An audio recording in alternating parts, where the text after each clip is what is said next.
देश प्रदेश के तमाम कलाकार भी इस समय अयोध्या में हैं और प्रभु श्री राम के प्रति अपनी भक्ति को समर्पित करते हुए देखे जा सकते हैं। बलिया से रुपेश सिंह आए हैं जो रेत शिल्पकार हैं, सैंड आर्टिस्ट हैं और उन्होंने ये एक कृति बनाई है और जय श्री राम का नारा लिख रहे हैं। रुपेश से बात कर लेते हैं कि आखिरकार इनकी कृति में क्या देखने को मिल रहा है। रुपेश, बलिया से आप आए हैं, सैंड आर्टिस्ट हैं, क्या किस तरह से राम प्रति भक्ति समर्पित कर रहे हैं? एक गिलहरी की तरह अपनी भक्ति समर्पित कर रहे हैं। जैसे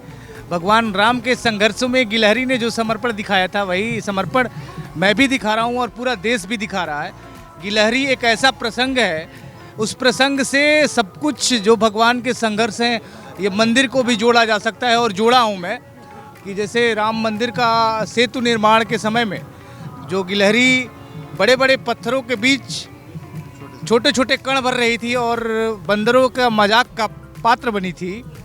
लेकिन भगवान की दृष्टि गिलहरी पर भी थी और भगवान का आशीर्वाद उस गिलहरी पर भी था। उसी तरह से भारत का प्रत्येक नागरिक और भारत का प्रत्येक हिंदू भक्त भगवान के प्रति समर्पण और अपनी आस्था दिखाया है, जिसके फलस्वरूप आज मंदिर निर्माण बनके सबके सामने आया है, दुनिया के नक्शों पे जिसकी चर्चा हो रही है। और वही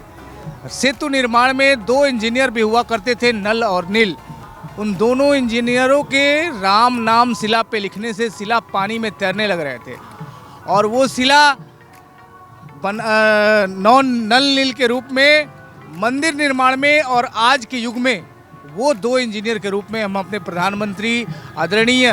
नरेंद्र मोदी जी को और अपने मुख्यमंत्री आदरणीय योगी जी को बनाकर और सबको बताने का प्रयास किया हूँ, अपनी भावना व्यक्त करने का प्रयास किया हूँ कि आज के युग में वो नल नील के रूप में मंदिर निर्माण में उनका रोल रहा है, जिसके फलस्वरूप आज दिव्य और भव्य मंदिर पूरी दुनिया के समाज के नज़रों में निकल के और परिकल्पना सबकी सामने आई है। तो ये कलाकृतियों का मैसेज है। इसके साथ ही मैंने ये भी दिखाया है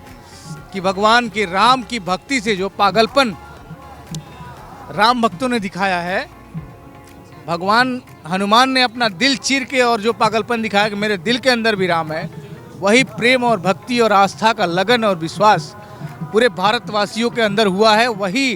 रामोत्सव अयोध्या में होने जा रहा है और वही रामोत्सव में मैं भी प्रतिभाग करने, भगवान राम के चरणों में अपना श्रमदान करने गिलहरी की तरह ये सारी कलाकृतियों का श्रृंखला बनाकर और समर्पित करने आया हूँ। कहने की ज़रूरत नहीं है। एक और बात बताना चाहूँगा कि मैं जब पहली दीपोत्सव में आया था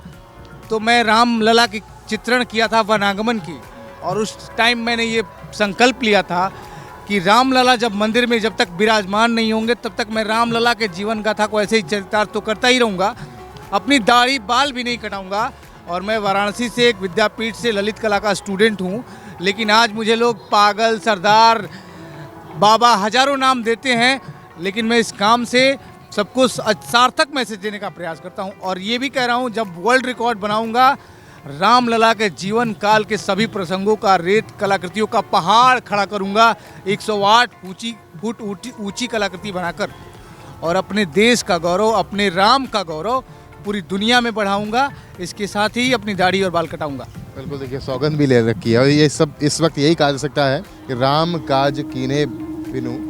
मोहि कहाँ विश्राम। ये कलाकृति सैंड आर्टिस्ट रेत शिल्पकार हैं रुपेश सिंह बलिया के और यहाँ पर पहुँचे हुए हैं और बड़ी बातों को, अपने भावों को दर्शाते हुए, व्यक्त करते हुए भावुक भी हैं और कहते हैं कि एक नहीं कई कृतियाँ और कई कृतियों में भगवान श्री राम के चरित्र को उकेरेंगे।